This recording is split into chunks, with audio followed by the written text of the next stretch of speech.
بیان کرتے ہیں ہارون آباد سے ہمارے ڈپٹی بیورو چیف محمد وسیم بھٹی کے مطابق گزشتہ روز ہارون آباد کے نواحی گاؤں سے لاپتہ ہونے والے شخص نے ہاکڑا نہر میں چھلانگ لگا کر خودکشی کر لی۔ ریسکیو ٹیموں نے موقع پر پہنچ کر لاش کی تلاش شروع کر دی۔ منصور نامی شخص گھر سے مبینہ طور پر لڑ جھگڑ کر گیا اور ڈھونڈنے پر نہر ہاکڑا کے کنارے جوتے ملے۔ لواحقین کے مطابق نہر میں مبینہ طور پر ڈوب گیا نزد چک 151 میاں والا بنگلہ ہاکڑا کینال ہارون آباد ریسکیو 1122 کنٹرول بہاول نگر کو ایک ایمرجنسی کال موصول ہوئی، جس میں کالر نے بتایا کہ ایک آدمی 10 اگست کو تقریباً 10 بجے گھر سے لڑ جھگڑ کر گیا اور پھر واپس نہیں آیا۔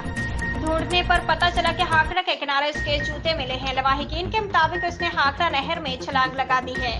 آپ تلاش کے لیے مدد فراہم کریں۔ تحصیل incharge rescue Liaquat Ali Sukhera control room نے فوراً قریبی ایک ایمبولینس اور ایک واٹر سرچ ٹیم بما کشتی جائے حادثہ کی طرف روانہ کر دی۔